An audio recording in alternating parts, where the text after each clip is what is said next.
What happens when a powerful Arab executive is forced to marry his maid as punishment for his cruelty?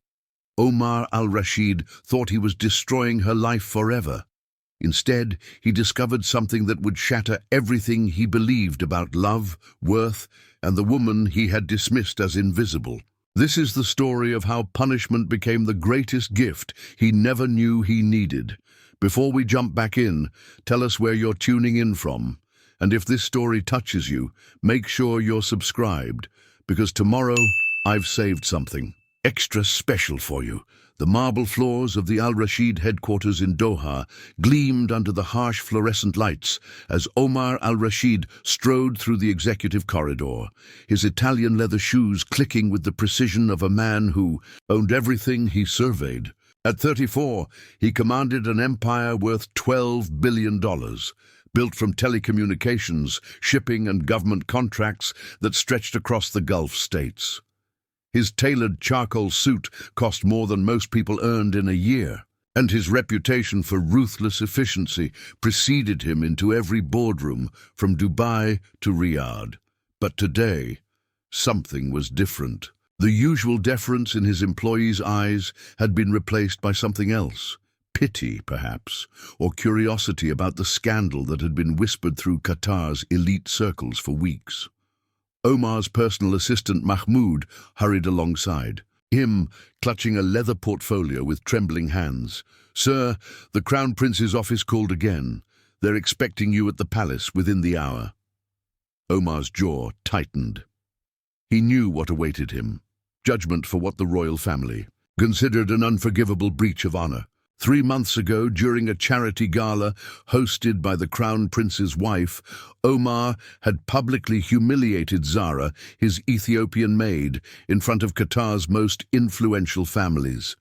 The incident had been captured on someone's phone and shared discreetly among the elite, causing whispers that eventually reached the palace. The memory still burned in his mind. Zara had accidentally bumped into him while serving refreshments, spilling droplets of juice onto his pristine white thobe. Instead of accepting her quiet apology, Omar had exploded with a fury that shocked even himself. He had berated her in Arabic, calling her clumsy, worthless, a servant who didn't deserve to breathe the same air as her betters. He had demanded she kneel and clean his clothes in front of everyone, her dark eyes filled with humiliation as the room fell into horrified silence. What Omar hadn't realized was that the Crown Prince's youngest daughter, Princess Noor, had witnessed everything from across the room, and Princess Noor had inherited her father's sense of justice, along with his intolerance for those who abused their power. Now, as Omar's black Mercedes navigated through Doha's gleaming streets toward the Amiri Diwan, he replayed that night over and over, wondering how a moment of anger had led to this summons. He had built his fortune by being calculating, controlled, feared, but respected. Yet somehow, his treatment of a mere servant had threatened to topple everything. The palace rose before them like a golden fortress, its traditional Islamic architecture a reminder of the deep roots that still governed this modern nation. Omar straightened his tie and checked his reflection in the car window. He had faced down competitors, hostile takeovers, and government investigations. Surely he could handle whatever lecture awaited him from the royal family, but as he was escorted through corridors lined with priceless Persian carpets and ancient calligraphy, Omar felt something he hadn't experienced in years: genuine uncertainty. The guards led him not to one of the formal reception rooms he expected, but to a smaller, more intimate chamber, where Crown Prince Hamad bin Khalifa sat behind an ornate wooden desk, his expression grave. "Omar Al-Rashid," the Crown Prince said, without preamble, his voice carrying the weight of absolute authority. "Do you know why you're here?" Omar bowed respectfully. "Your Highness, if this is about the incident at the charity gala, I deeply regret any embarrassment it may have caused your family." The Crown Prince's eyes narrowed. Embarrassment? He leaned forward, his voice deadly quiet. You think this is about embarrassment? You humiliated a defenseless woman in front of Qatar's most prominent families. You treated a human being like an animal, and you did it in my wife's house, under my family's protection. Omar felt sweat beading at his temples, despite the air. Conditioning. Your Highness, she is merely a servant. I may have been harsh, but merely a servant. The Crown Prince's voice rose, and Omar realized he had made a catastrophic mistake. In Islam, Omar, every person has dignity granted by Allah. The Prophet, peace be upon him, said that whoever humiliates a person has gone against God's will. You have forgotten your faith, your honor, and your humanity. The silence stretched between them. Heavy with implications Omar was only beginning to understand. Finally, the Crown Prince spoke again, his tone measured but implacable. You will marry her. The words hit Omar like a physical blow. Your Highness, surely you cannot mean... I am completely serious. The Crown Prince stood, his traditional white thobe making him appear even more imposing. You treated Zara Kidain as if she were beneath your consideration. Now you will discover what it means to be bound to someone you considered worthless. You will marry her within 1 month, provide for her as befits a wife of your station, and treat her with the respect you denied her in public. Omar's mind reeled. Marriage to his maid, a woman from Ethiopia who cleaned his floors and served his meals in silence. The social implications alone would be devastating. His mother would be apoplectic. His business associates would question his judgment. The elite social circles he moved in would either mock him or ostracize him entirely. Your Highness, Omar said desperately, perhaps another form of punishment would be more appropriate. A substantial charitable donation, public service. The decision is final. The Crown Prince's voice brooked no argument. You have 2 choices. Marry Zara Kidain and learn what it means to honor those you have dishonored, or face the consequences of defying the royal family's direct order.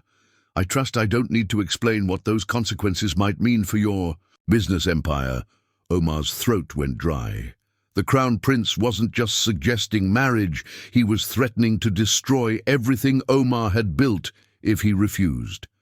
Government contracts would be cancelled, permits revoked, influential doors slammed shut. In Qatar's interconnected world of business and politics, royal displeasure was a death sentence for any enterprise. She has agreed to this? Omar asked weakly, grasping for any escape. Miss Kidain has been informed of the situation. She understands that this arrangement will provide her with security and status she could never achieve otherwise. She has consented, though I suspect her reasons are more noble than yours will be. The Crown Prince moved to the window, gazing out at the Persian Gulf that sparkled in the afternoon sun. You are a brilliant businessman, Omar, but you have become something ugly in your success. You have forgotten that wealth without character is merely decoration on an empty soul. Perhaps this marriage will teach you what your millions could not. Omar left the palace in a daze, his mind churning with the impossibility of his situation. As his driver navigated the familiar streets back to his penthouse, he tried to process the reality that in 30 days he would be married to Zara, a woman whose last name he had just learned, whose voice he had rarely heard above a whisper, whose dreams and thoughts were as foreign to him as another planet. That evening, Omar stood on the balcony of his 42nd floor apartment, looking down at the city lights that usually filled him with satisfaction. Everything he could see, the construction cranes building new towers, the shipping containers in the port, the gleaming malls and hotels, represented some portion of his influence and wealth.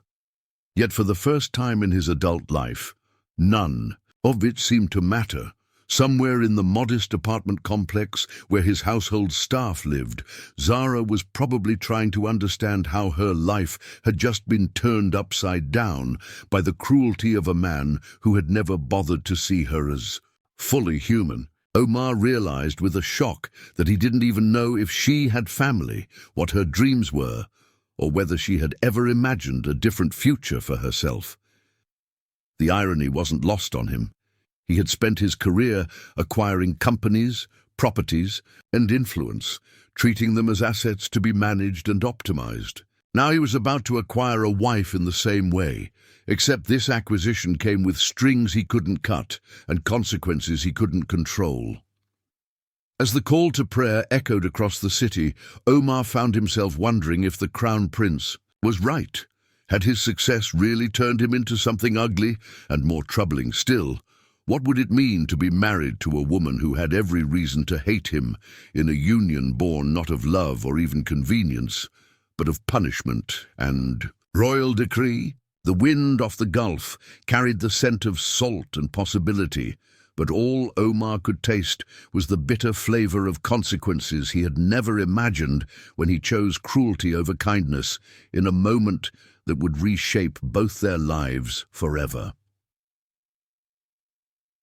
Preparing and narrating this story took us a lot of time, so if you are enjoying it, subscribe to our channel. It means a lot to us. Now back to the story. The knock on Zara Kidan's apartment door came at exactly 7 in the morning, 3 days after the Crown Prince's decree.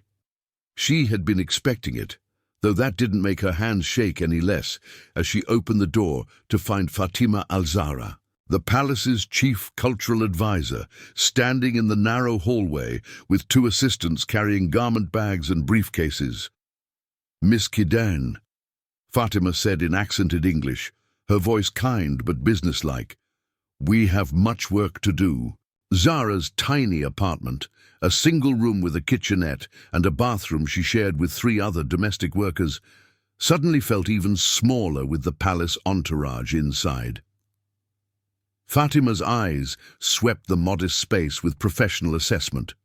The narrow bed with its worn but clean sheets, the small desk where Zara's Ethiopian Bible lay open beside a notebook filled with careful English vocabulary words, the single photograph of her family back in Addis Ababa taped to the mirror. "Tell me about yourself," Fatima said, settling onto the only chair while her assistants began unpacking what appeared to be an entire wardrobe.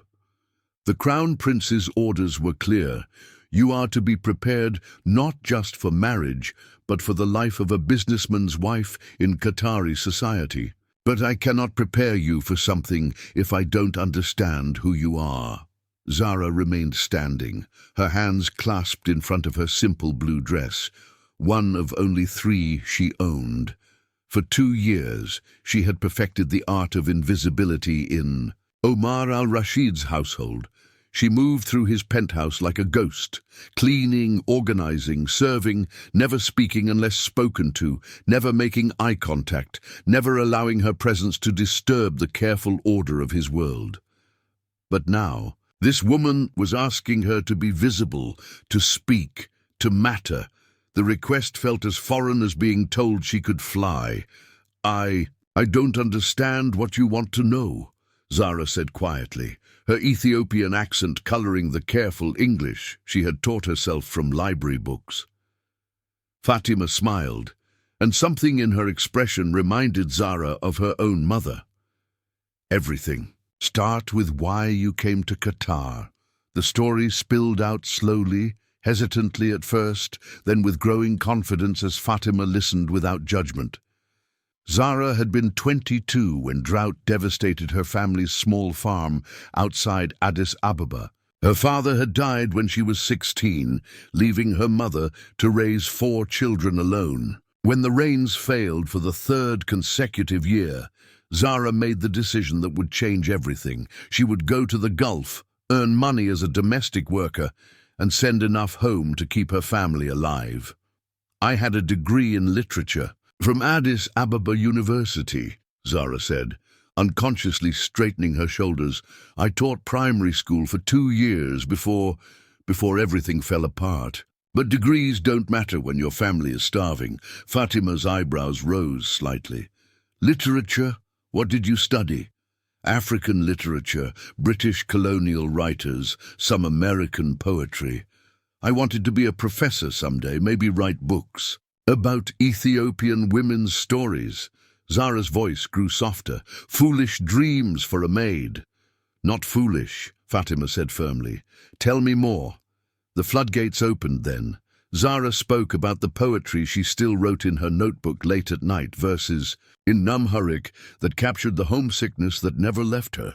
She talked about the money she sent home each month, nearly every rial she earned, that had paid for her youngest brother's medical treatments and kept her family's small apartment in Addis Ababa. She described the letters from her mother, filled with news about neighbors and cousins that were her only connection to the life she had left behind. And Omar Al-Rashid? Fatima asked carefully. What has it been like working for him? Zara's expression shuttered. He is demanding, precise. He likes things done exactly as he expects, when he expects them. That's a diplomatic answer, Fatima observed, but not an honest one. For a moment, Zara was silent. Then, as if a dam had broken, the truth poured out. She told Fatima about the impossibly long hours, the way Omar spoke about her as if she were furniture when visitors came, the casual cruelty in his voice when he found even the smallest imperfection in her work. She described the night of the charity gala, the humiliation that still burned in her chest, the way everyone had stared as she knelt to clean his clothes with tears streaming down her face. But the worst part, Zara whispered, wasn't what he said. It was that part of me believed he was right, that I really was worthless, that someone like me deserved to be treated that way. Fatima reached across and took Zara's hands, her own warm and steady. Listen to me very carefully. The Crown Prince chose this punishment not to hurt you, but to teach Omar Al-Rashid something about dignity, both yours and his own. You are not being sacrificed, Zara. You are being elevated.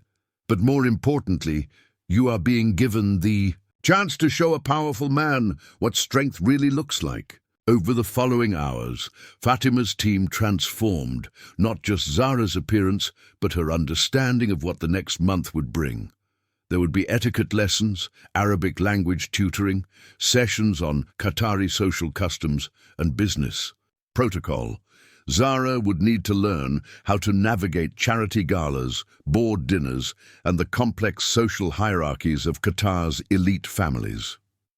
The challenge, Fatima explained, as one of her assistants fitted Zara with an elegant navy blue abaya trimmed in gold thread, is that you must become Omar's social equal without losing yourself in the process.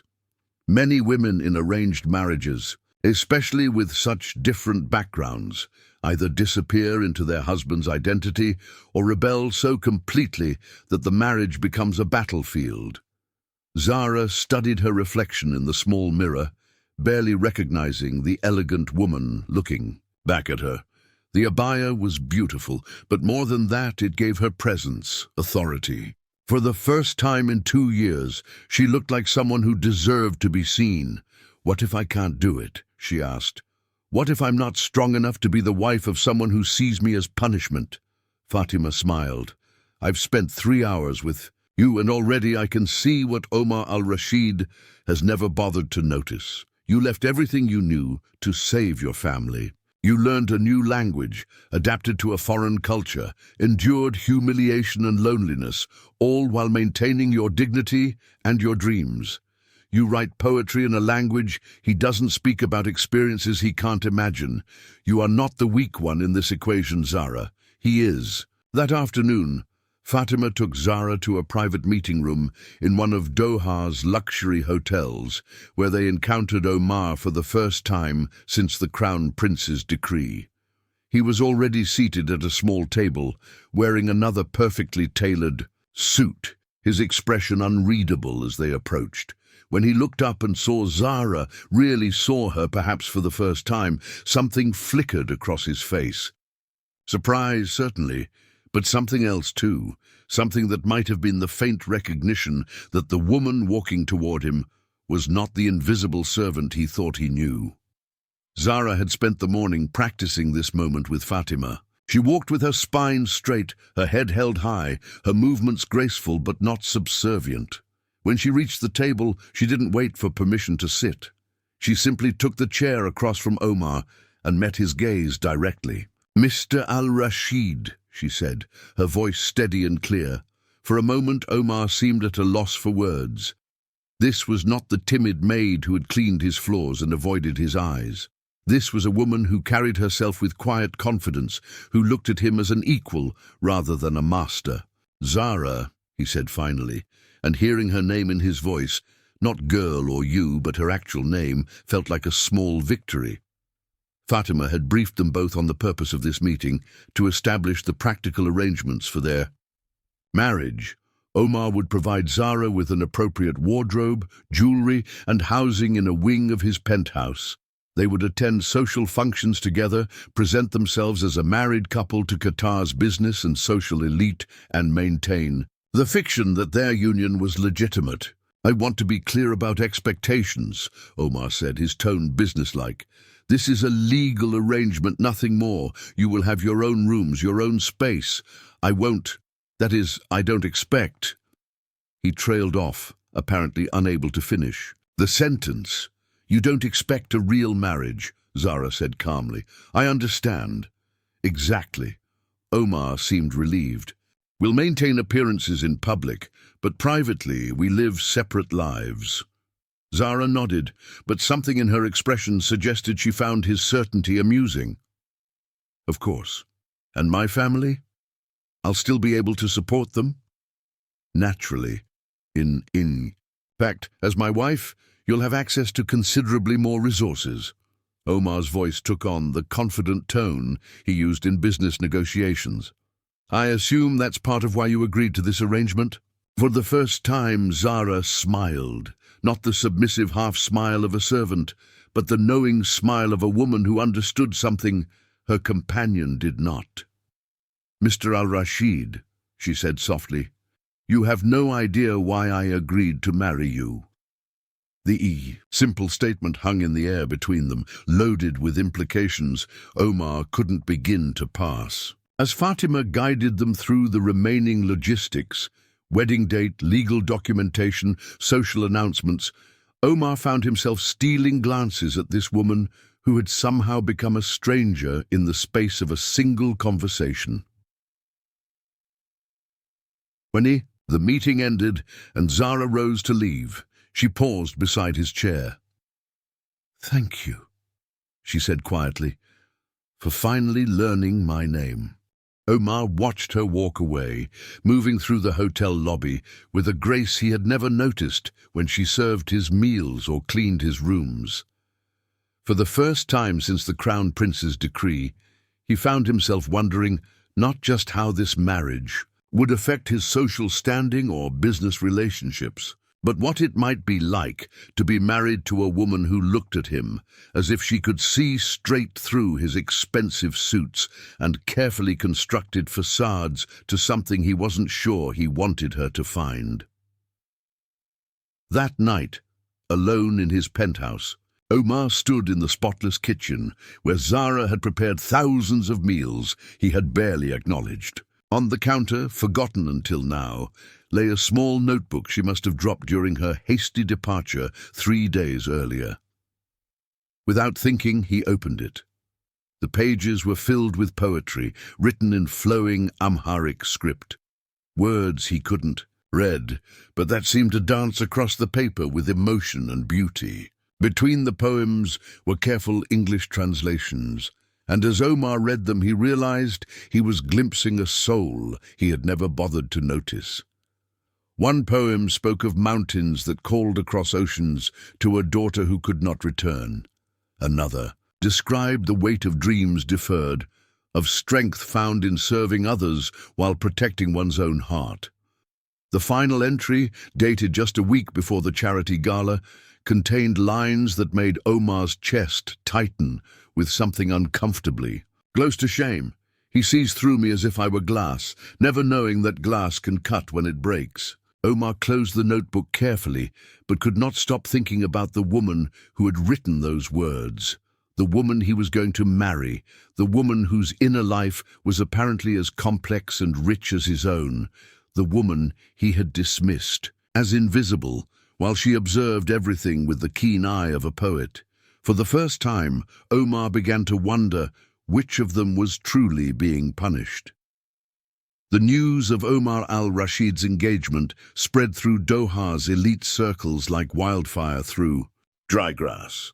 Within hours of the official announcement, Omar's phone buzzed with calls from business associates, family members, and social climbers, all desperate to understand how Qatar's most eligible bachelor had suddenly committed to marrying a woman none of them had ever heard of.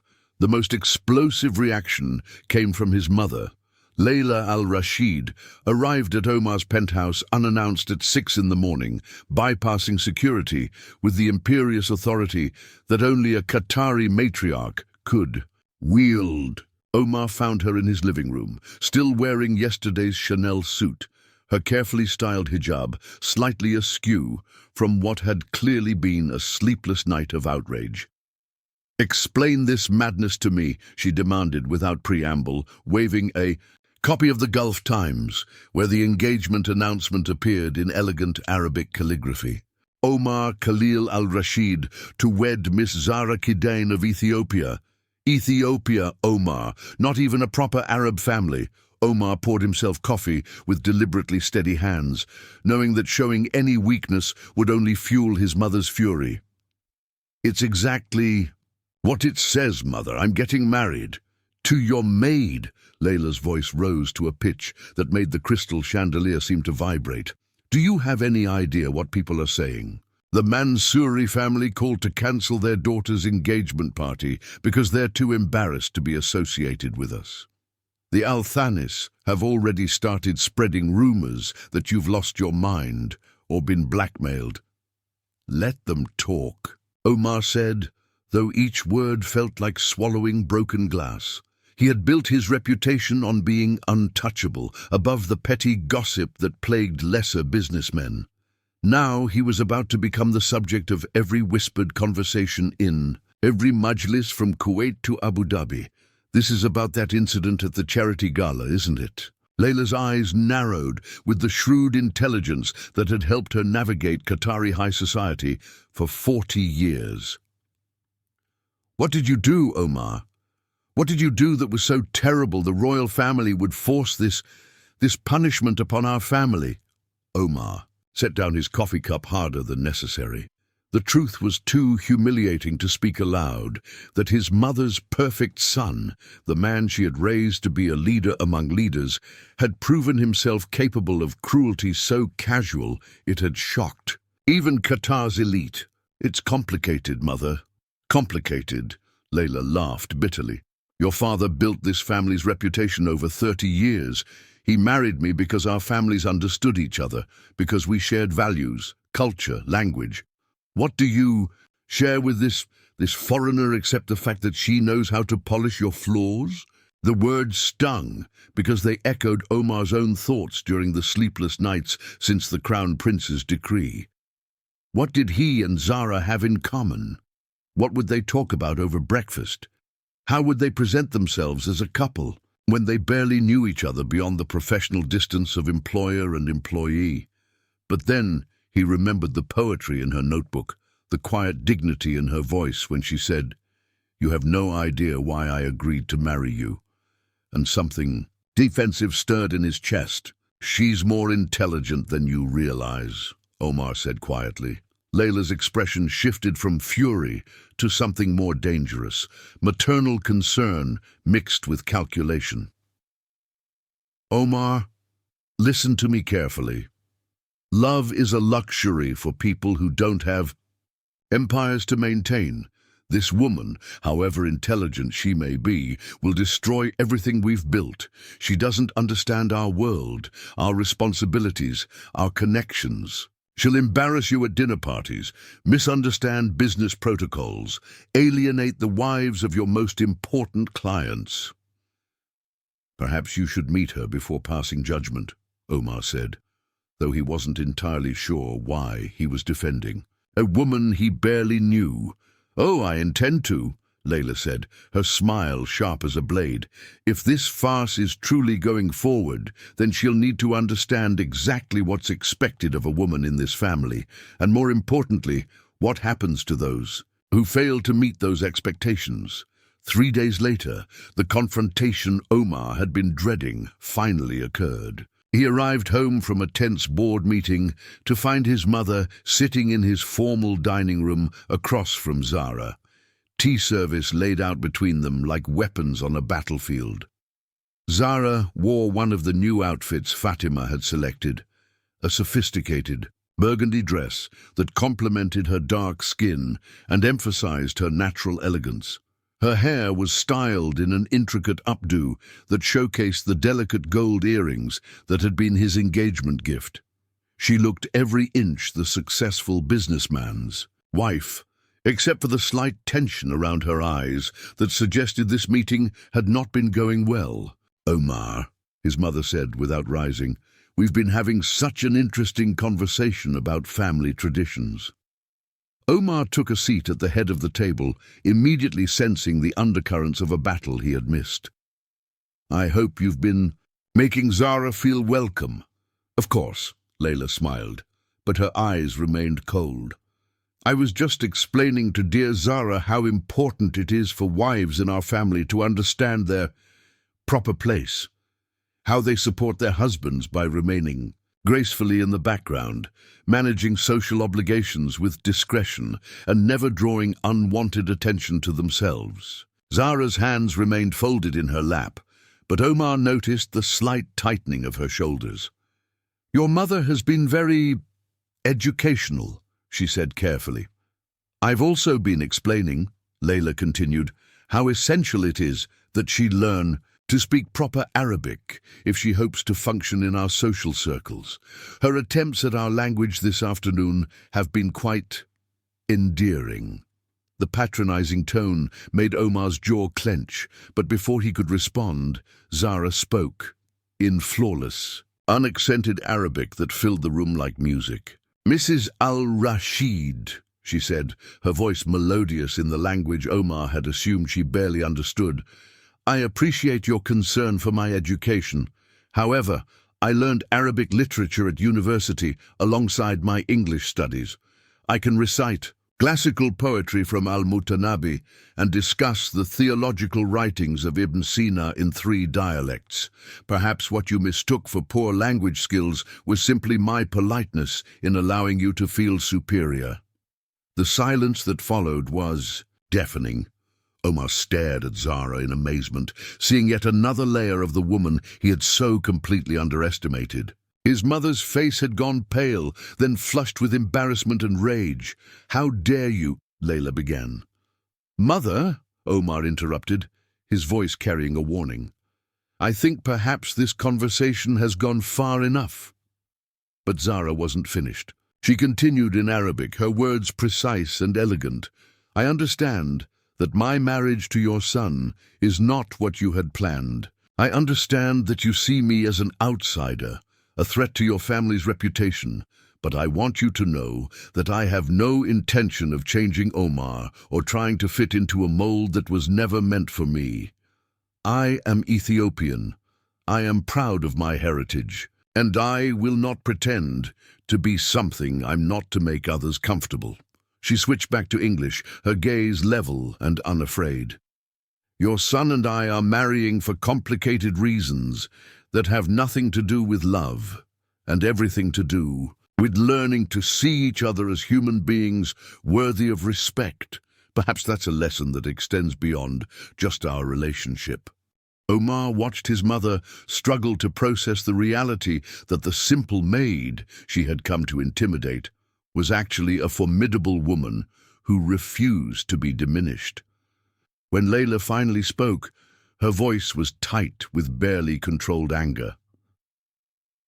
"We shall see," she said, rising from her chair with regal dignity, "how long this confidence lasts when you're faced with the real challenges of being part of this family."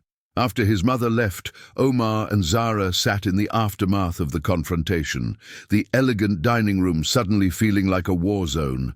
"I'm sorry," Omar said finally. "She had no right to speak to you that way." Zara looked at him with an expression he couldn't quite read. "She was protecting what she loves. I understand that. But I won't be anyone's victim, Omar. Not yours, not hers, not even the Crown Prince's." The Crown Prince. "Did you think I didn't understand what this marriage really is?" Zara asked, a hint of amusement in her voice. "You humiliated me publicly, so he's arranged for you to be publicly bound to me. It's poetic justice. You treated me as if I were worthless, so now your reputation, your social standing, your family's honor are all tied to how well you treat someone you considered beneath." "You?" Omar stared at her, realizing that she had understood the dynamics of their situation far better than he had. "And that doesn't anger you?" "Why should it?" Zara shrugged. "For 2 years, I've been invisible in your world. Now, I'm the most important, a person in it. Every business dinner, every social event, every family gathering, your success depends on how well we work together. You need me now, Omar. That's not something I've ever been able to say before." The observation hung between them, uncomfortable in its accuracy. Omar had spent his entire adult life being needed by others, employees, business partners, even government officials who relied on his expertise and connections. But now the tables had turned. His reputation, his standing in society, his family's honor all depended on this woman's willingness to play the role of his devoted wife. "What do you want from this marriage?" he asked suddenly. "Really want, not just what you told Fatima or the Crown Prince." Zara was quiet for a long moment, considering her answer. "I want to be seen," she said finally. "For 2 years, I moved through your life like a ghost. I listened to your phone calls, observed your meetings, watched you build deals and destroy competitors. I learned how power works in this country, how money flows, how influence is traded. But I was never allowed to participate, only to serve." She leaned forward slightly, her dark eyes intense. "Now I'll be sitting at those tables, meeting those people, understanding those conversations as an equal rather than as furniture. I want to learn everything I can about your world, Omar. Not to change it or control it, but to understand it. And maybe, if I'm very careful and very smart, to find ways to use what I learned to help other people like me." Omar felt something shift. In his chest, a recognition that the woman across from him was not just more intelligent than he had realized, but more ambitious.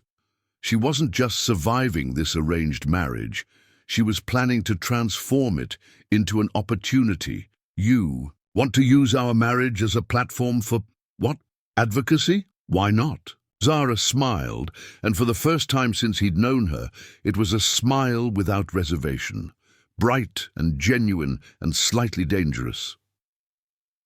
"You used your position to humiliate someone you saw as powerless. What if I use mine to empower people? You've never bothered to notice." As Omar sat across from his soon-to-be wife, watching her eyes light up with possibilities he had never imagined, he realized that his punishment was going to be far more complicated than either he or the crown prince had anticipated. He had expected to marry a grateful, submissive woman who would quietly play her role in exchange for security. Instead, he was about to marry someone who planned to revolutionize his world from the inside out. The wedding was set for the following Friday. The Sheraton Grand Doha ballroom had been transformed into something from Arabian Nights, all ivory silk draping and cascading roses in shades of champagne and gold. Crystal chandeliers cast ethereal light over tables set with the finest bone china, while traditional oud music drifted from hidden speakers. To the 300 guests in attendance, Omar Al-Rashid's wedding looked like the social event of the season, a lavish celebration of love between one of Qatar's most successful businessman and his mysteriously elegant bride. None of them knew they were witnessing the most expensive punishment in Doha's history. Omar stood at the altar in a traditional white thobe embroidered with gold thread, a gift from the crown prince that had arrived that morning with a note, "May this union teach you both more than you expect to learn." His hands were steady as he adjusted his gutra, but his mind raced with the surreal reality that in 20 minutes he would be legally bound to a woman who had served his breakfast just 3 weeks ago.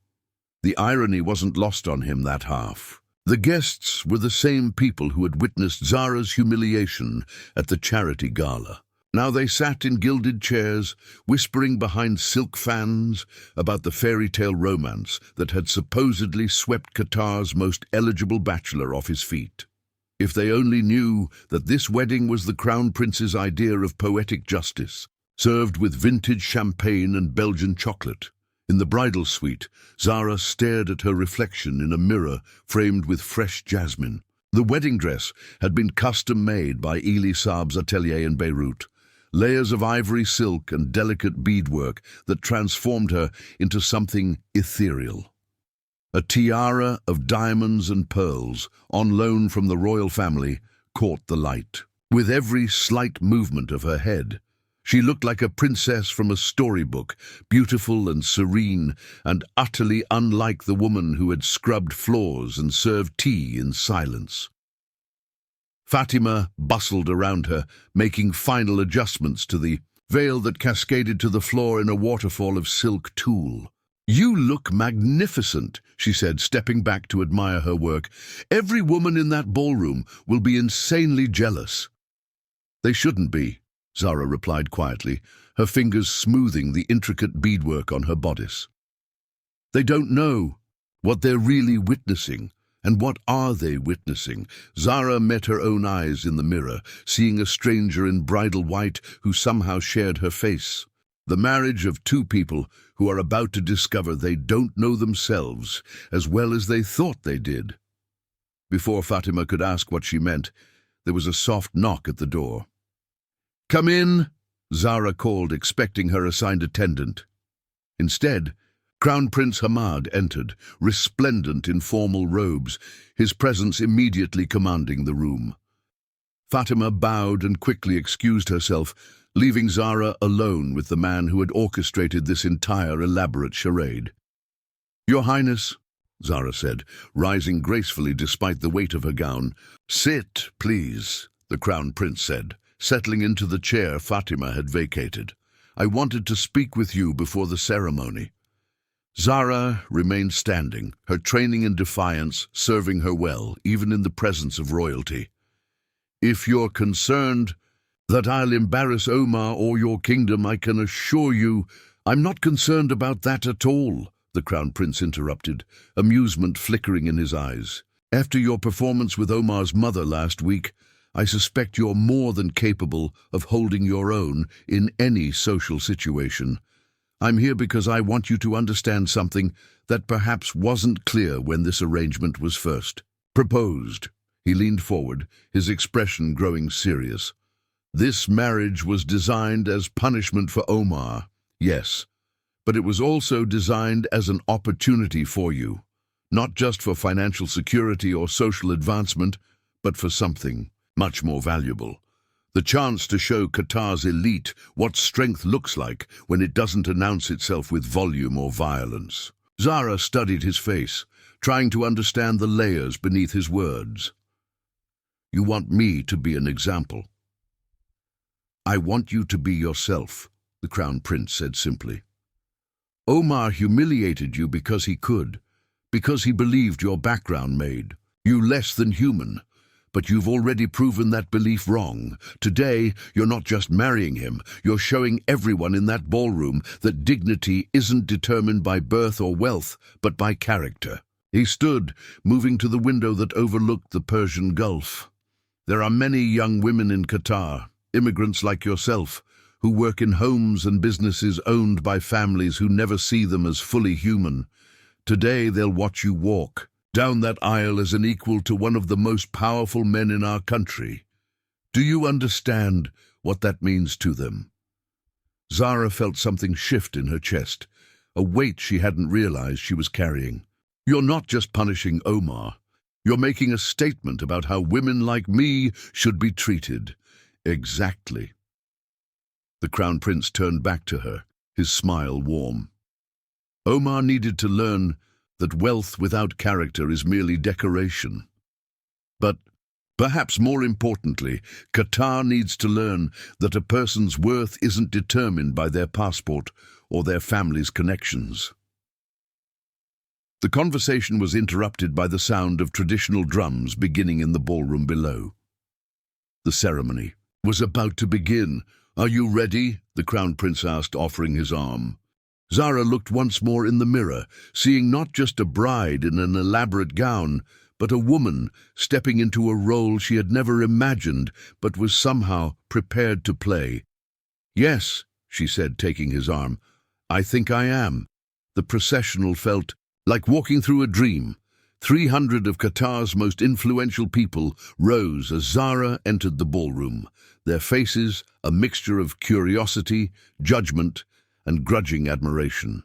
She had studied each of these families over the past weeks. Their business interests, their social connections, their cultural expectations. She knew that the woman in the front row wearing emerald Cartier earrings was married to the oil minister, that the elderly man near the altar owned half the shopping centers in Doha, that the young couple by the windows were heirs to the largest construction empire in the Gulf. For 2 years, she had moved invisibly through Omar's world, observing these power structures from the margins. Now she walked among them as an equal, her head high, her steps measured and graceful. She could feel their assessment with every step, judging her dress, her bearing, her worthiness to join their exclusive ranks. But what surprised her was Omar's expression when she reached the altar. She had expected duty, resignation, perhaps barely concealed resentment. Instead, she saw something that looked remarkably like awe. His dark eyes swept over her with an intensity that made her breath catch, as if he were seeing her for the first time and couldn't quite believe what he was looking at. The Imam began the ceremony in Arabic, his voice carrying across the hushed ballroom. Zara understood every word. The prayers for harmony and understanding, the verses from the Quran about companionship and mutual respect, the traditional vows that bound husband and wife together before God and community. When it came time for the formal consent, Omar's voice was steady but quiet. "I accept Zara Kidain as my wife, according to Islamic law and the traditions of our faith." Zara's response rang clearly through the ballroom, her Arabic flawless and confident. "I accept Omar Al-Rashid as my husband, according to Islamic law and the traditions of our faith." As the Imam pronounced them married, Omar lifted her veil and looked into her eyes. For a moment that seemed to stretch forever, they simply stared at each other. No longer employer and employee, no longer punisher and punished, but husband and wife bound together by forces neither of them fully understood. The kiss was traditional, brief, ceremonial, but something in the gentle way Omar's fingers traced her cheek made Zara's heart skip in a way that had nothing to do with performance or strategy. The reception was a carefully choreographed dance of social politics.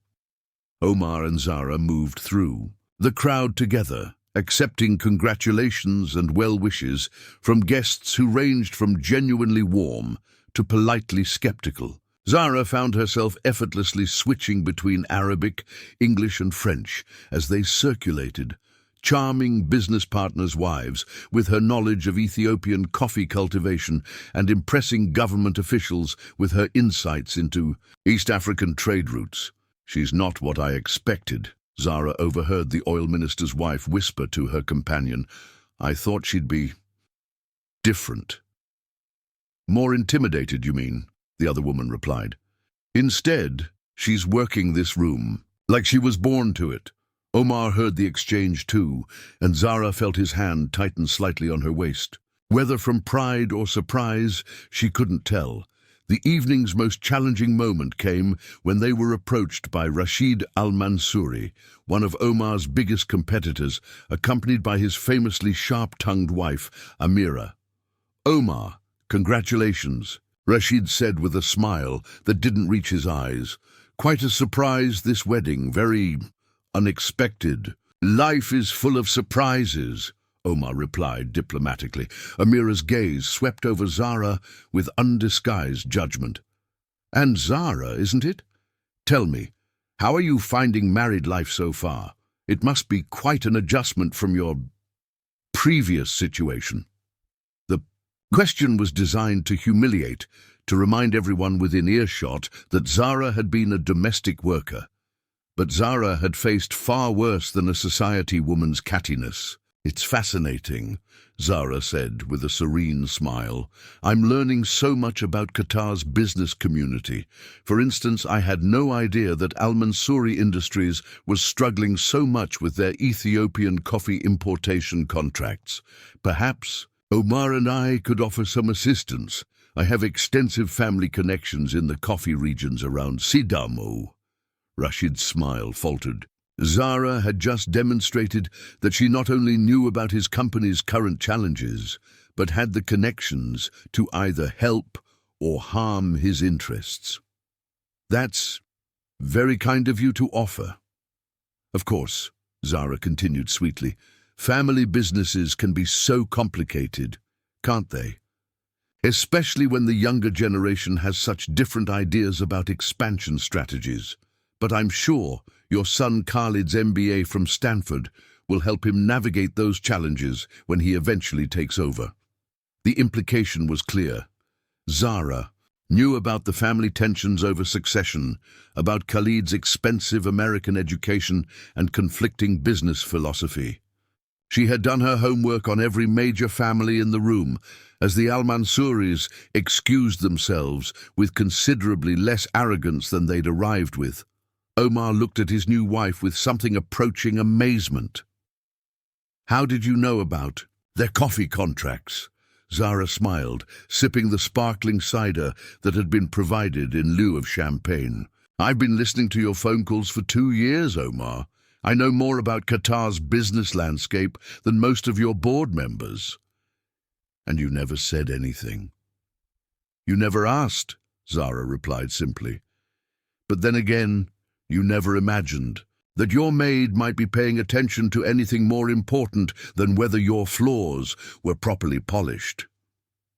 As the evening wound down and the last guests departed, Omar and Zara found themselves alone in the ballroom, surrounded by the elegant debris of their wedding celebration. She had kicked off her shoes and was walking barefoot across the marble floor, her elaborate gown creating ripples of silk around her.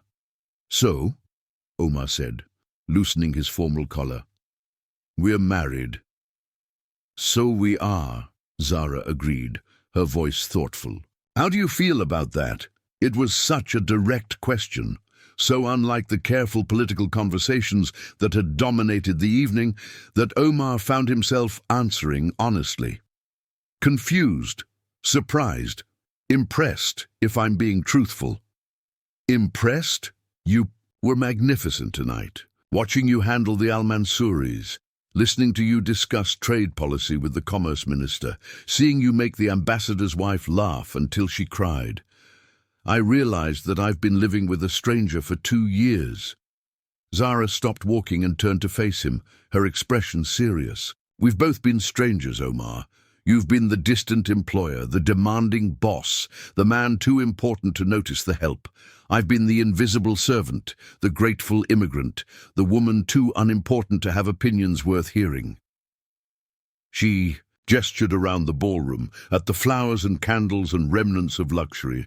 "But all of this isn't real either. Tomorrow we go home to your penthouse, and we have to figure out how to live as ourselves, not as the characters we played tonight." Omar studied her face in the soft light of the remaining candles, seeing exhaustion beneath the elegance, vulnerability, Beneath the confidence, who are you really, Zara?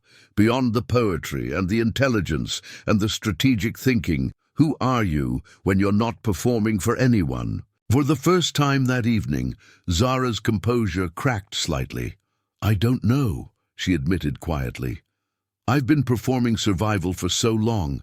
I'm not sure I remember who I was before I had to become strong enough to leave everything I knew behind.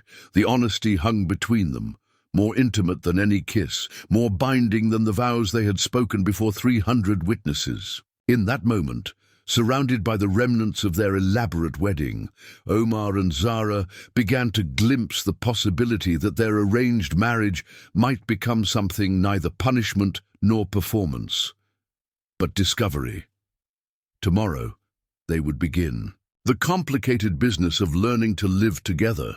Tonight, they were simply two people who had made promises they didn't yet understand to someone they were only beginning to know.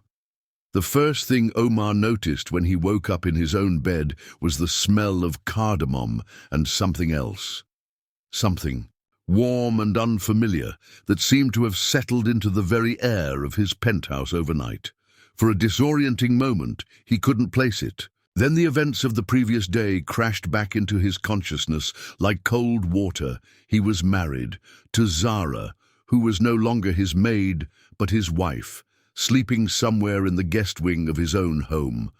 Omar lay still for several minutes, staring at the ceiling he had stared at for countless mornings, trying to reconcile the fact that his perfectly ordered life had been completely reorganized in the space of 24 hours. The penthouse felt different somehow, not just because there was another person living in it, but because that person had fundamentally altered the dynamic of the space simply by existing in it as an equal rather than an employee.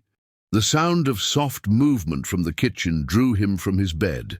He pulled on a robe and padded barefoot through the living room, following the scent of what he now recognized as Ethiopian coffee brewing.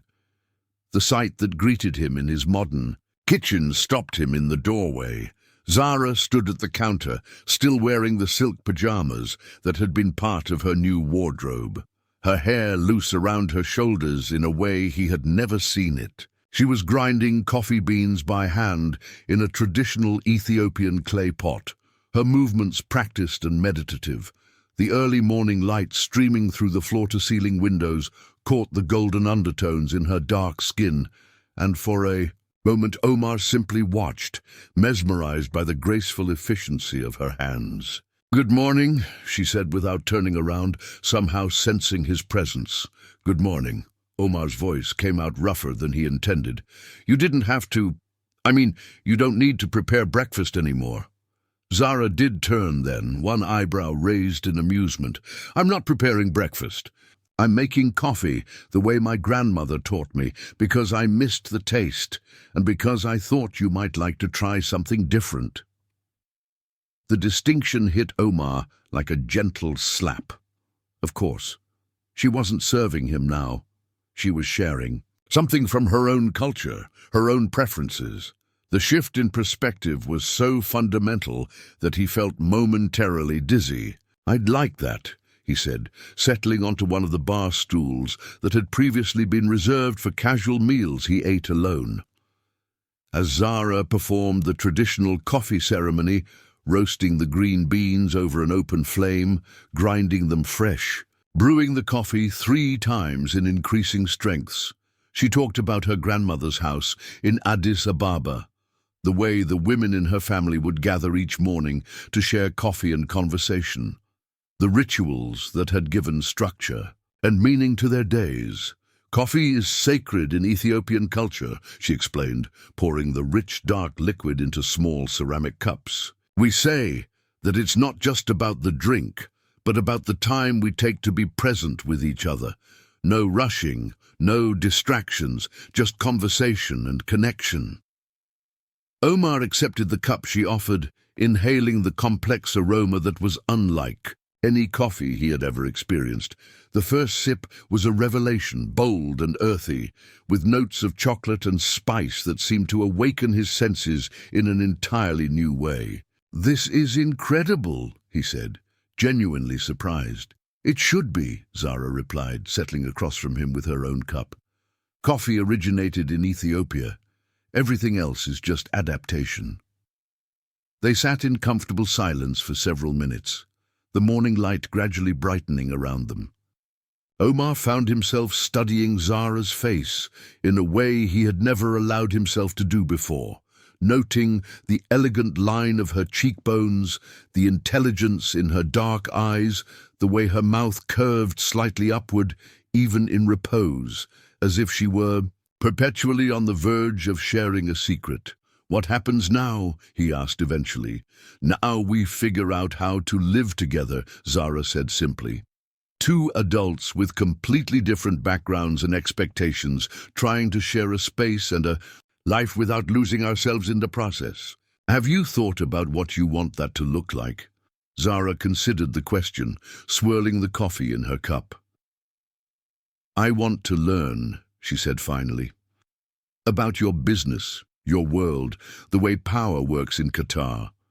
I want to understand why someone would spend $50,000 on a watch or fly to Paris for dinner or buy art they never look at just because other people think it's valuable."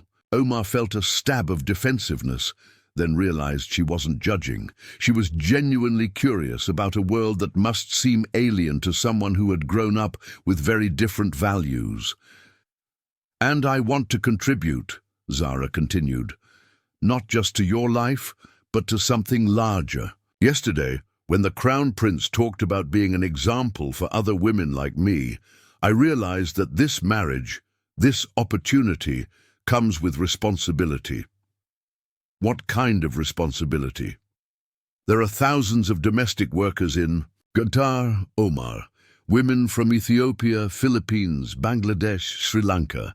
They work in homes just like yours, for families just like yours. They're invisible, voiceless, completely dependent on the goodwill of their employers. What happened to me, this transformation, this elevation, it only matters if it changes something for them too." Omar set down his coffee cup, suddenly, understanding the full scope of what Zara was proposing. "You want to use your position as my wife to advocate for domestic workers' rights. I want to use every advantage this marriage gives me to make sure that what happened to me in that ballroom, the humiliation, the public degradation, never happens to another woman who can't fight back." The passion in her voice, the clarity of her vision, struck Omar with unexpected force. He had married a woman he thought he understood, only to discover that she had been planning a revolution from his kitchen. "That's ambitious," he said carefully. "It's necessary," Zara corrected. "You have more influence in this country than you realize, Omar. Your business partners, your social connections, your family's reputation, all of that carries weight. If you wanted to champion better working conditions, fair wages, legal protections for domestic workers, people would listen. And if I don't want to," Zara's smile was slight but steely, "then you'd better hope I never embarrass you in public, because your reputation is now tied to mine. Every social event we attend, every business dinner we host, every charity gala where I'm introduced as your wife, I'll be representing not just myself, but every woman who has ever served coffee, to people who couldn't be bothered to learn her name." The threat was delivered so sweetly, with such elegant composure, that it took Omar a moment to fully process it. His new wife had just informed him that she intended to use their marriage as a platform for social activism, and that his cooperation was not optional. "You've thought this through," he said, a mixture of admiration and apprehension in his voice. "I've had 2 years of serving your meals and listening to your phone calls to think it through," Zara replied. "Did you know that your company's employee handbook has no provisions for domestic workers, even though you contract with agencies that place women in executive homes? Did you know that 3 of your board members have been investigated for labor violations involving their household staff? Did you know that the charity you donate to every year, the one for women's empowerment, has never spent a single rial on improving conditions for the women who actually work in Qatari homes. Omar stared at her, realizing that his wife possessed detailed knowledge of his business practices and social obligations that even some of his closest advisors lacked. "How do you know all of this?" "Because I pay attention," Zara said simply. "Because while you were building an empire, I was learning everything I could about how that empire works and who it affects. Knowledge is the only power I've ever had." "Omar, now I have other kinds of power too." The conversation was interrupted by the arrival of Omar's driver, whose knock at the door reminded them both that the outside world was waiting. Omar had a meeting with investors from Dubai, and Zara had an appointment with a social worker who helped coordinate services for immigrant families. As they prepared to go their separate ways, Omar to his familiar world of boardrooms and profit margins, Zara to begin exploring her new role in Qatari society. The reality of their changed dynamic settled around them like a new piece of clothing that neither of them was sure fit properly yet. "Omar," Zara said as he gathered his briefcase, "and keys, I want you to know that I don't expect you to change overnight. I don't expect you to suddenly care about people you've never thought about before just because I'm asking you to. But I do expect you to be honest with me about where you stand, so I know what I'm working with." Omar paused at the door, studying her face. "And if where I stand isn't where you want me to be, then I'll try to help you see things differently," Zara said. "And if that doesn't work, I'll find other ways to accomplish what I need to accomplish, with or without your support." After Omar left, Zara stood in the kitchen they had just shared, looking out at the Doha skyline that represented so much wealth and power and influence. For 2 years, she had cleaned the windows that offered this view, dusting around the expensive art and polishing the marble surfaces that reflected the morning light. Now it was her view, her home, her life to shape as she chose. She thought about the women who were, at that very moment, preparing breakfast in kitchens across the city. Women like she had been, invisible and voiceless and completely dependent on the kindness of strangers. They didn't know that one of their own was now sitting at the table instead of serving it, didn't know that someone who understood their struggles was now in a position to potentially change their circumstances. But they would know soon enough. Zara finished her coffee, washed the cups in the sink she had scrubbed countless times before, and began planning the first steps of what she already thought of as her real life's work. The marriage might have been arranged as punishment for Omar, but for her, it was the beginning of everything she had been preparing for without realizing it. The revolution would be subtle, strategic, and absolutely unstoppable.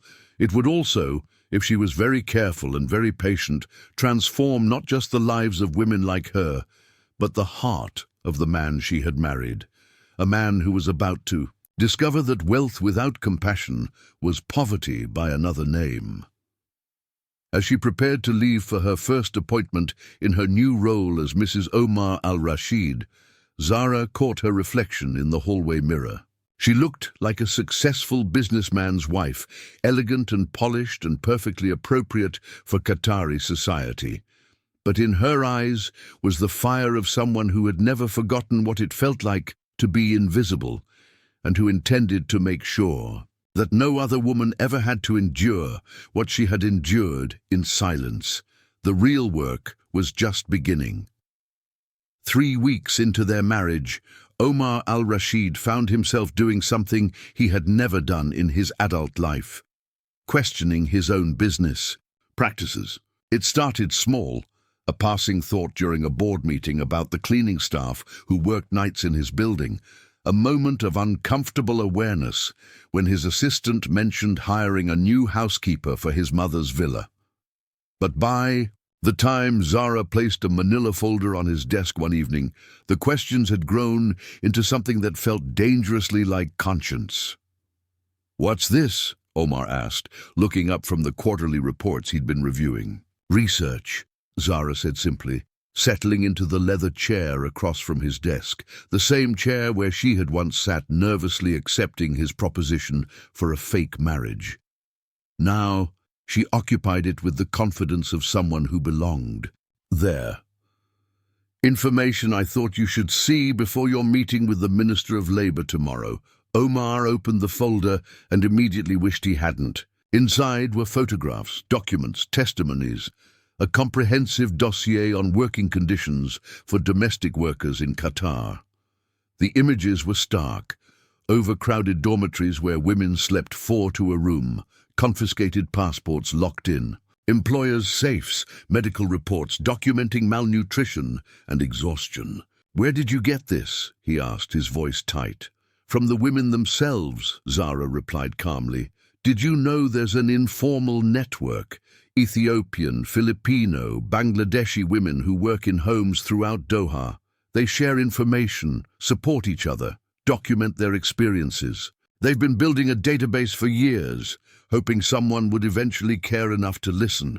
Omar flipped through page after page of testimonies written in careful English by women who described working 18-hour days without breaks, being forbidden from leaving their employers' homes, having their wages withheld for months at a time. One photograph showed a young woman's bruised arms.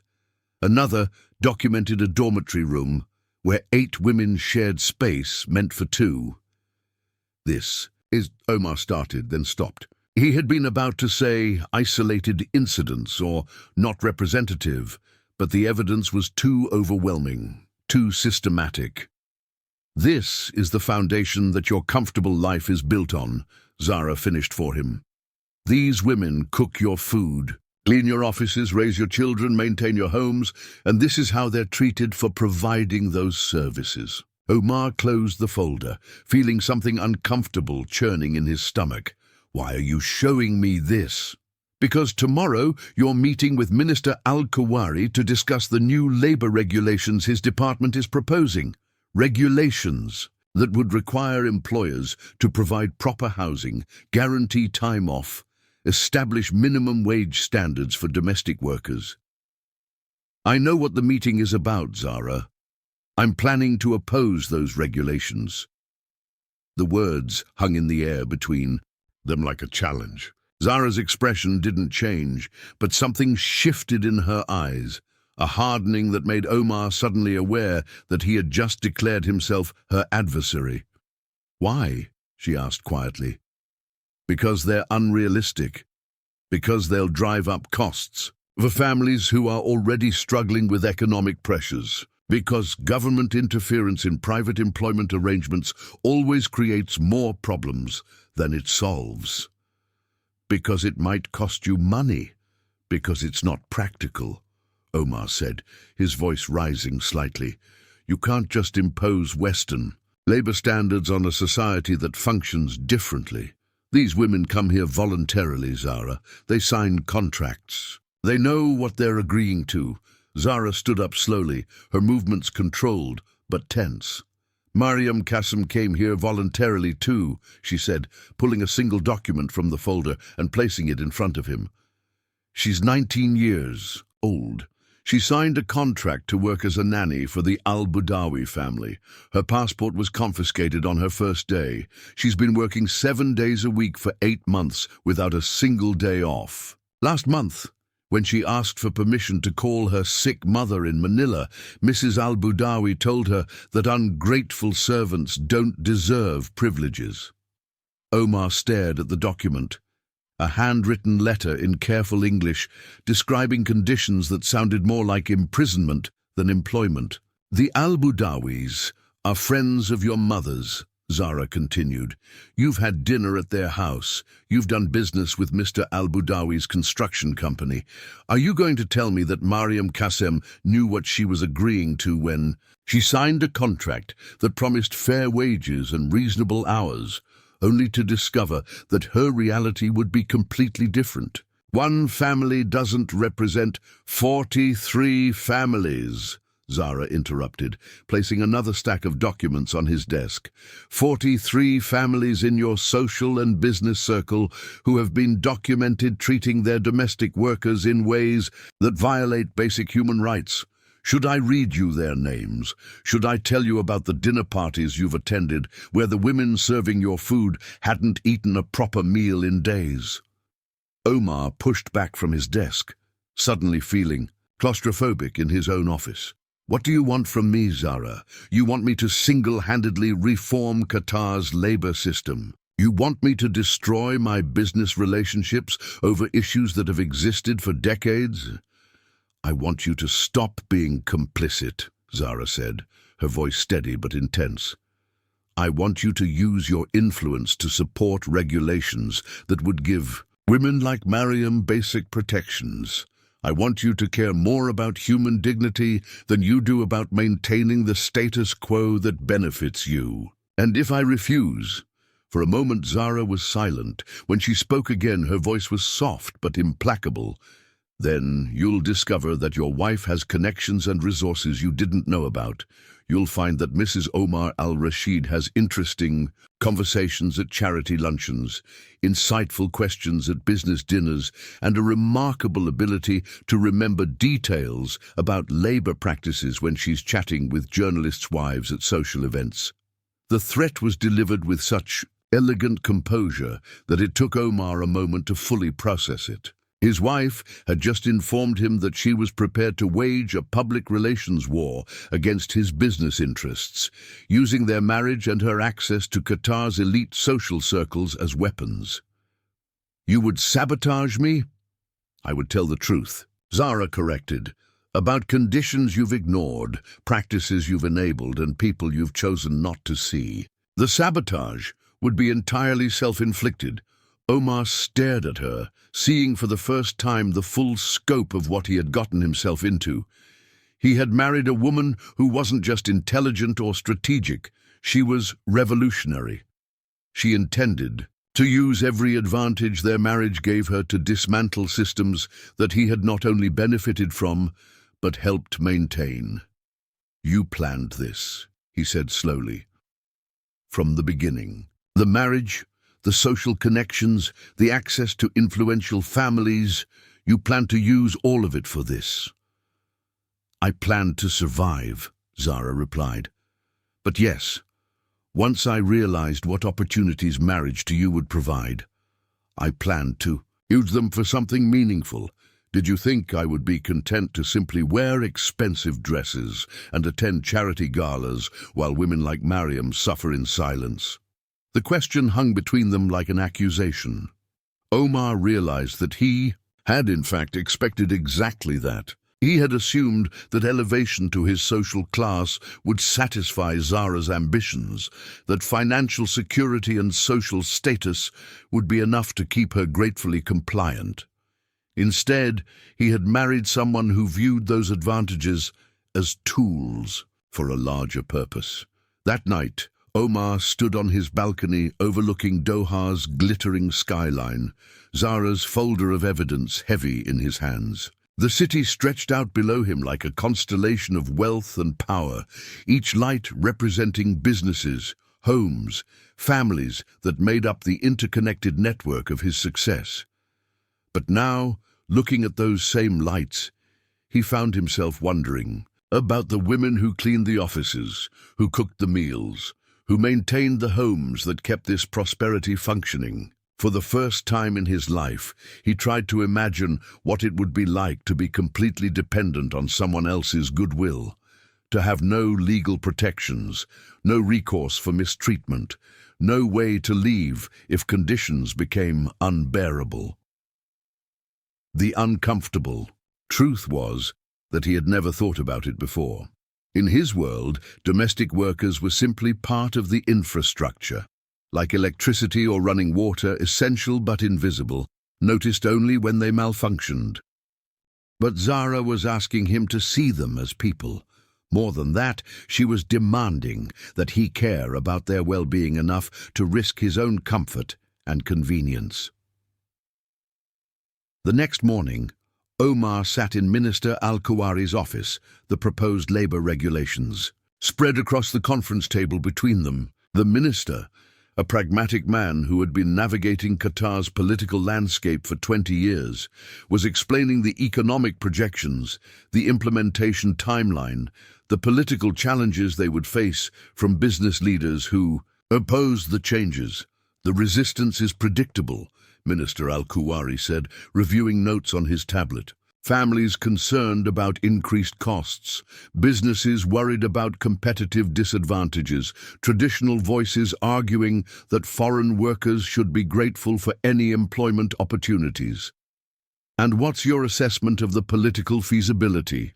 Omar asked, though he already knew his planned response. "That depends largely on whether we can get support from influential business leaders," the minister replied, looking directly at Omar. "Your position on this issue will carry significant weight with other executives. If Omar Al-Rashid supports labor protections for domestic workers, others will follow. If he opposes them, the regulations will fail," Omar finished, "or be so watered down as to be meaningless," the minister confirmed. Omar thought about Mariam Qasim's letter, about the photographs of overcrowded dormitories, about the quiet network of women who had been documenting their own exploitation for years, hoping someone would eventually care enough to act. He thought about Zara, sitting in his penthouse at that very moment, probably preparing for her own meetings with advocacy groups and social workers, building alliances and strategies that would advance her agenda with or without his cooperation. He thought about the choice she had presented him, be part of the solution, or become part of the problem she intended to solve. "Minister," Omar said slowly, "I'd like to discuss some specific provisions that I think would strengthen these regulations." The surprise on Minister Al-Kuwari's face was worth documenting, but Omar was more interested in the feeling that was settling in his chest, something that felt uncomfortably like integrity, complicated by the certainty that his wife was going to be insufferably pleased with his decision. But as he began outlining his suggestions for improving the proposed regulations, Omar realized that somewhere in the past 3 weeks, Zara had accomplished something remarkable. She had made him care about people he had never bothered to notice. Whether that was punishment or gift, he was no longer sure. That evening, when Omar returned home to find Zara reading in the living room, her legs curled beneath her in a way that made the expensive furniture look comfortable rather than imposing, he placed a copy of his meeting notes on the coffee table beside her book. "I supported the regulations," he said without preamble, "all of them, and I suggested several additional protections that I think should be included." Zara looked up from her book, a collection of contemporary African poetry, and studied his face. "Why?" "Because you were right," Omar said simply. "Because I've been building my life on a foundation I was too comfortable to examine. Because someone I'm married to showed me photographs I couldn't ignore. And because I'm beginning to suspect that being married to you is going to change me in ways I didn't expect," Omar admitted, "whether I wanted to or not." Zara smiled. Not the triumphant smile of someone who had won a battle, but the warm smile of someone who had seen potential in another person and watched it begin to unfold. "Good," she said softly, "because I'm beginning to suspect that changing you might not be as impossible as I thought." Outside, Doha's lights continued to glitter against the Persian Gulf, but inside the penthouse, something had shifted in the space between punishment and possibility, between the man who had married his maid and the woman who was teaching him what it meant to see people as fully human. The revolution was proceeding exactly as planned. The crisis came on a Tuesday evening in November when Omar walked into his penthouse to find Zara sitting at the dining table with tears streaming down her face, clutching her phone with trembling hands. For a moment he stood frozen in the doorway, briefcase still in hand, completely unprepared for the sight of his composed, strategic wife in a state of raw, emotional collapse. "Zara?" He dropped his briefcase and moved toward her. "What happened?" She looked up at him with eyes that held a grief so profound it physically hurt to witness. "My brother," she whispered in a voice barely audible. "Dawit, he's gone." The words hit Omar like a physical blow, though he had never met Dawit and knew him only from Zara's stories, the youngest of her siblings, the brilliant boy, who dreamed of becoming an engineer, whose university tuition Zara had been funding with every rial she earned in Qatar. The brother she called every Sunday without fail, the family member whose laughter could make her smile even on her most difficult days. "What happened?" Omar asked, settling carefully into the chair beside her. Through broken sentences punctuated by tears, the story emerged. Dawit had been walking home from his engineering classes at Addis Ababa University when a construction truck speeding through an intersection had struck him and 2 other students. The other students had survived with injuries. Dawit had died instantly. He was 22. Zara sobbed, her careful composure completely shattered. "He was going to graduate next year. He wanted to build bridges, Omar. He used to draw these elaborate designs and mail them to me. He said he was going to build bridges that would connect all of Ethiopia, that would bring opportunities to villages that had been forgotten." Omar found himself reaching for her hand without conscious thought, his fingers intertwining with hers as she grieved for dreams that would never be realized, for a future that had been stolen in a moment of careless driving on an Addis Ababa street corner. "The funeral is Thursday," Zara continued, her voice steadying slightly as she forced herself to focus on practicalities. "I need to go home. I need to be with my mother, my sisters. I need to—" She trailed off, and Omar realized. She was staring at him with an expression that mixed grief with something that looked almost like fear. "What is it?" he asked. "I don't know if I can come back," she said quietly. "I don't know if I can leave my family again after this. My mother. She's lost her husband and now her youngest son. My sisters have their own families, their own responsibilities. I'm all she has left who can take care of her." The implications crashed over Omar like a wave. If Zara left Qatar permanently, their marriage would effectively be over. More than that, everything she had been building, the network of support for domestic workers, the advocacy work that was beginning to gain momentum, the changes she had started implementing in his own life and business practices, all of it would collapse. But as he looked at her grief-stricken face, Omar realized that his first concern wasn't about the marriage or the advocacy work, or even his own reputation.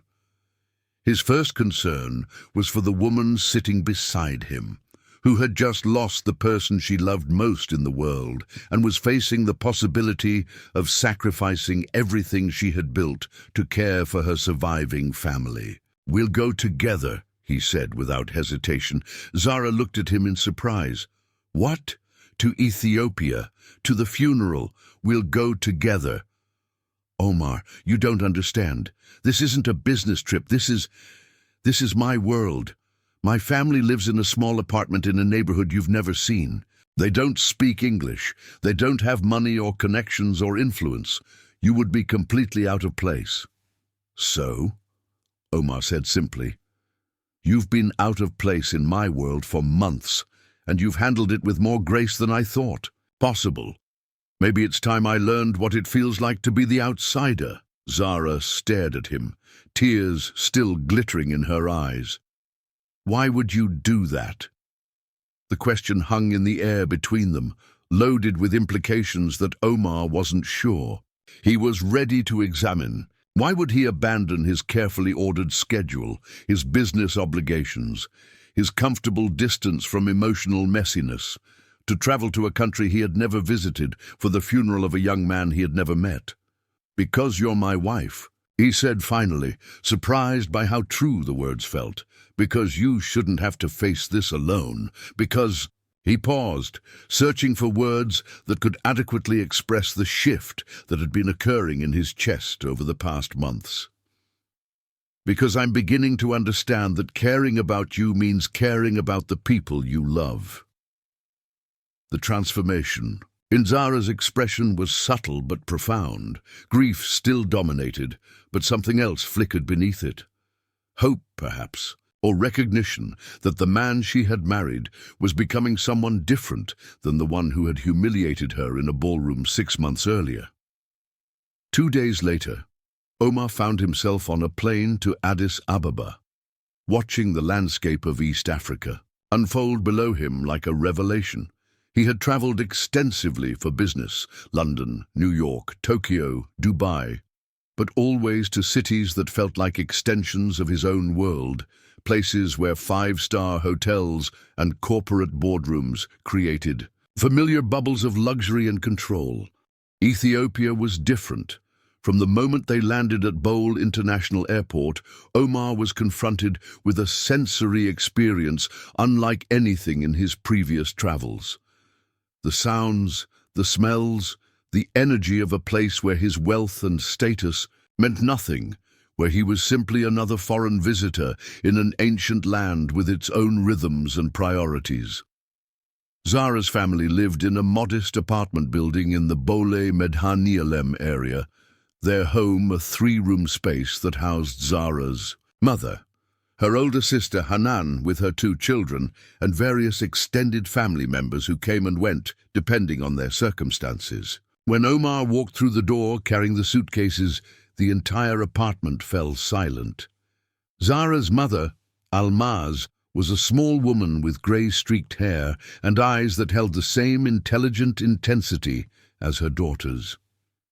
She greeted Omar in careful English, her manner polite but reserved, clearly uncertain about how to interact with the wealthy Arab man her daughter had married under such unusual circumstances. "Mama," Zara said softly, switching to Amharic as she embraced her mother. Omar couldn't understand the words, but he could hear the love and grief and reassurance in her voice as she spoke to the woman who had raised her. The next few hours were a crash course in a world Omar had never imagined. Neighbors filled the small apartment, bringing food and flowers and condolences. Women in traditional white cotton dresses sat in circles, singing hauntingly beautiful hymns in Amharic. Children played quietly in corners, their games subdued by the solemnity of the occasion, but their presence a reminder that life continued even in the midst of loss. Omar found himself sitting on a simple wooden chair, watching Zara move through her family's grief with a grace and strength that took his breath away. She held crying relatives, organized practical arrangements, translated for him when necessary, and managed the complex logistics of an Ethiopian funeral while never losing sight of her mother's needs or her own overwhelming sadness. But what struck Omar most profoundly was how different Zara seemed in this environment. In Qatar, even after their marriage, she retained a certain careful composure, a strategic awareness of how she was being perceived and judged. Here, surrounded by family and friends who had known her since childhood, she was more open, more animated, more fully herself than he had ever seen her. She laughed with her nephews despite her grief. She argued passionately with her sister about funeral arrangements, her voice rising and falling in the melodic cadences of Amharic. She sat with elderly neighbors, listening to their stories about Dawit with an attention that was both respectful and genuinely curious. Watching her, Omar realized that he had fallen in love with a woman he had never fully known. The realization hit him during the funeral service as he sat in the packed Orthodox church listening to prayers in Ge'ez, surrounded by hundreds of people who had come to honor a young man whose dreams had been cut short. Zara sat beside him, her hand in his, tears streaming down her face as the priest spoke about Dawit's life and promise. Omar didn't understand the words, but he understood the grief, the community, the way an entire neighborhood had come together to support a family in their darkest moment. He understood that this was what Zara came from, not poverty or lack of education or opportunity, but a richness of human connection that his own privileged life had never provided. And he understood that he loved her, not just for her intelligence, or her beauty, or her strategic mind, but for her capacity to bridge worlds, to maintain her essential self while adapting to circumstances that would have crushed someone with less strength and grace.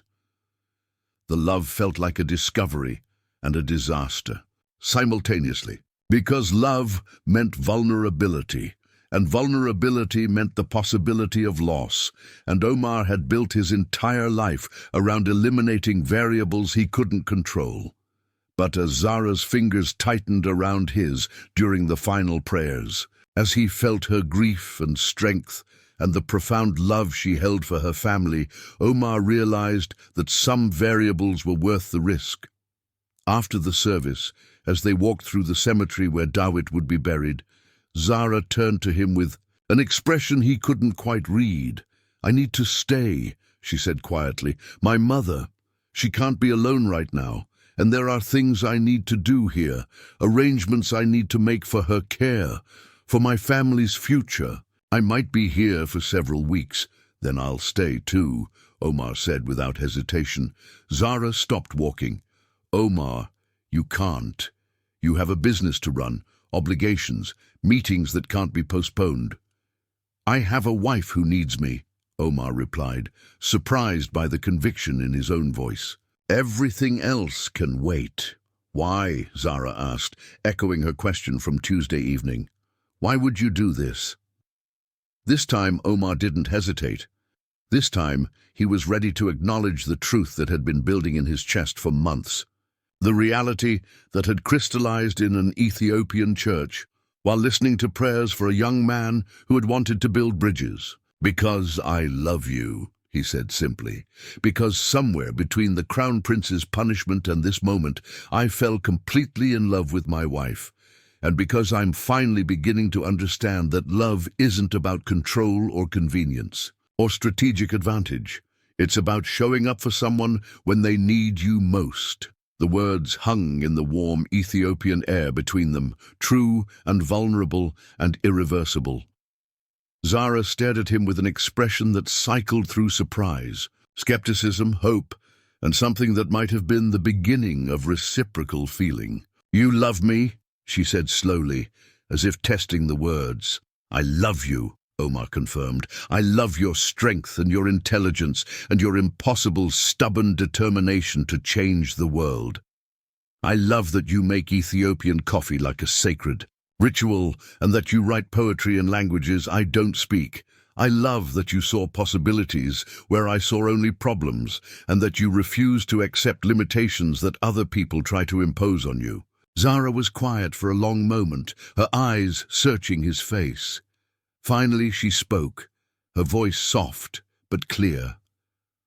"Omar Al-Rashid," she said, "I think you might finally be becoming the man I hoped you could be." It wasn't a declaration of love, but it was something else. Acknowledgement, possibility, the suggestion that the foundation was being laid for something real and lasting and transformative. As they stood together in an Addis Ababa cemetery, surrounded by the grief and love and complicated beauty of Zara's world, Omar realized that his punishment had become his salvation, and that sometimes the most profound changes begin with learning to see the people you thought you already knew. 6. Months later, Omar stood in the boardroom of Al-Rashid Holdings, watching a presentation that would have been unimaginable a year earlier.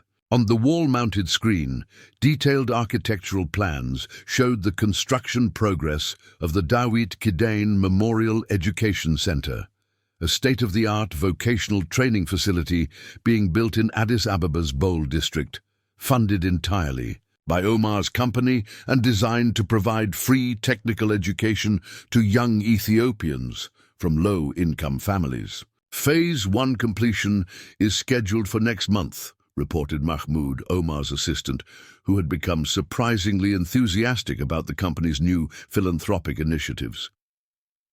The engineering program will be the first to launch, with bridge and infrastructure design as the primary focus areas. We've already received over 300 applications for the initial 50 spots. Omar nodded, but his attention was drawn to the woman sitting at the far end of the conference table, taking notes with the focused intensity he had come to recognize as Zara's working mode.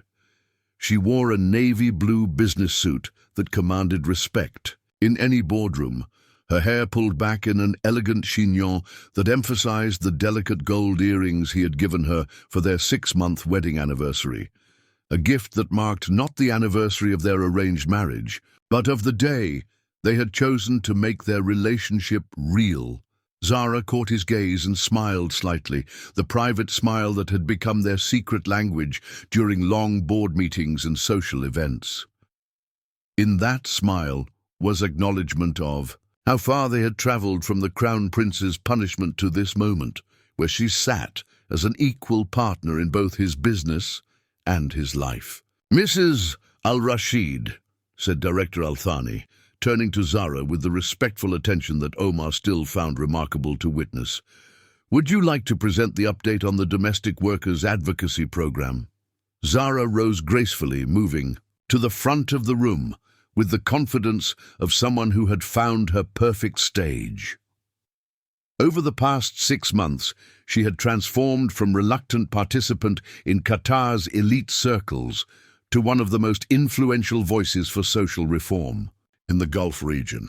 "Thank you, Director Al-Thani," she began, her voice carrying the authority that came from passion aligned with purpose. "I'm pleased to report that the Qatar Domestic Workers Protection Initiative has exceeded our initial goals in every measurable category." She clicked to the next slide, which showed statistics that represented a revolution disguised as policy reform. Since the implementation of the new labor regulations that our company helped champion, we've documented a 40% increase in proper housing standards for domestic workers, a 60% improvement in wage compliance, and the establishment of legal aid services that have already assisted over 800 women in resolving workplace disputes. Omar watched the board members' faces as Zara spoke, seeing the respect and attention that her expertise commanded. These were men who had initially questioned his judgment in marrying someone from such a different background, but who now sought her insights on everything from international development strategies to employee welfare programs. More significantly, Zara continued, we've established partnerships with organizations in Ethiopia, the Philippines, and Bangladesh to ensure that women understand their rights before they arrive in Qatar. Knowledge is protection, and protection is dignity. She clicked to a final slide that showed a photograph from the previous week. Zara surrounded by a group of domestic workers at the grand opening of the Qatar Domestic Workers Resource Center, all of them smiling with the particular joy that comes from being seen and valued for the first time. The Resource Center is now serving as a model for similar initiatives throughout the Gulf region, Zara concluded.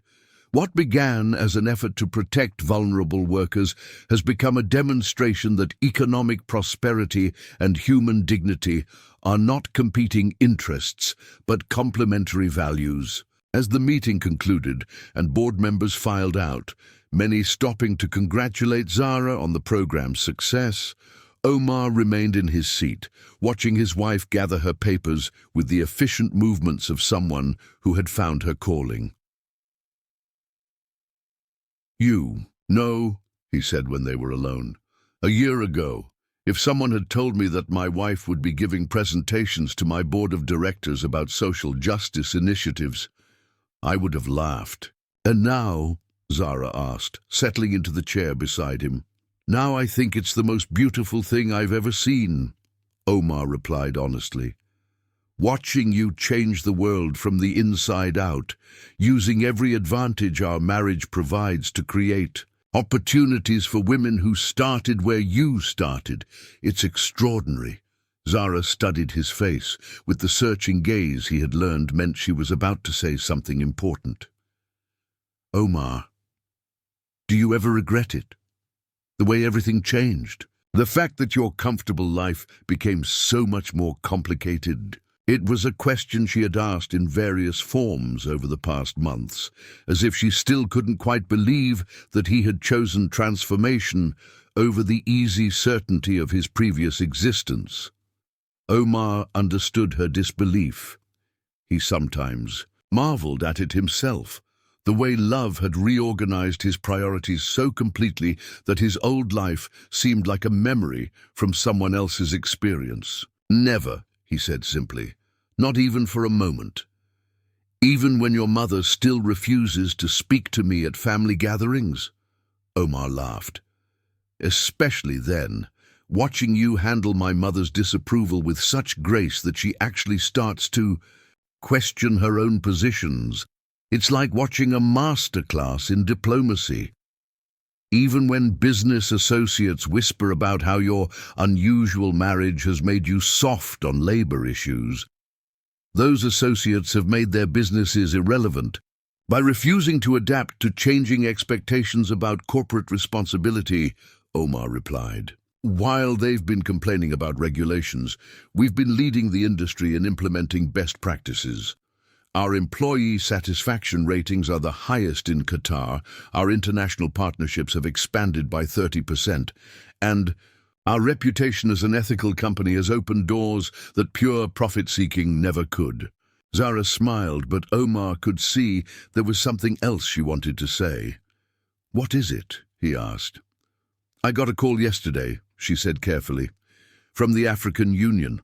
They're launching a new initiative focused on protecting the rights of African workers in Gulf countries, and they want me to consider a position as regional coordinator. It would mean extensive travel, months at a time, spent building programs in different countries, working directly with governments and advocacy organizations across the continent. Omar felt his heart skip, then settle into a new rhythm as he processed what she was telling him. The woman he loved was being offered the chance to expand her work beyond Qatar, to influence policy and practice across an entire region. It sounds like exactly the kind of opportunity you were meant for, he said, and was surprised to find that he meant it completely. It would also mean long separations, Zara said quietly. Months when I wouldn't be here to support what we've built in Qatar, when you'd have to manage everything we've started without me.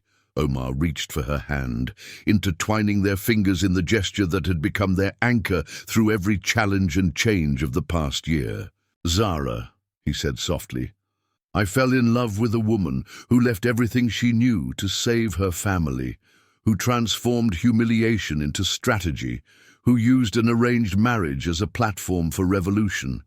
Did you really think I would want you to limit yourself now just because I'm comfortable having you nearby? But what about us? What about our marriage? Our marriage will be whatever we choose to make it, Omar said, with the certainty that came from having learned that love was not about possession, but about supporting each other's highest possibilities. If you take this position, I'll find ways to travel with you when possible. I'll build business partnerships that give me reasons to be in African capitals. I'll learn to love you from a distance when necessary and celebrate your successes, whether I'm there to witness them or reading about them in international newspapers. Zara's eyes were bright with tears, but they were tears of joy rather than grief. You would do that? Reorganize your entire life around my career? You reorganized your entire existence around survival and then around revolution, Omar replied. The least I can do is reorganize mine around love. That evening, they sat on their balcony overlooking Doha's harbor, sharing Ethiopian coffee and watching the sun set over the Persian Gulf. The silence between them was comfortable, filled with the unspoken understanding that they had somehow managed to transform a punishment into a partnership that was stronger than either of them had imagined possible. "Omar," Zara said finally, "do you think the Crown Prince knew this would happen?" "What do you mean? Do you think he knew that forcing you to marry someone you had dismissed as worthless would actually teach you to value what you had been blind to? That it would make you a better man and give me a platform to change the world?" Omar considered the question, thinking back to that morning in the palace when his comfortable certainties had been demolished by royal decree. "I think," he said, slowly, "that Crown Prince Hamad is far more strategic than any of us realized. I think he saw potential in both of us that we couldn't see in ourselves." "The potential for what?" "For becoming people worthy of each other," Omar said, lifting her hand to his lips and pressing a gentle kiss to her knuckles. "For learning that love isn't about finding someone who fits into your existing life, but about being willing to build an entirely new life together."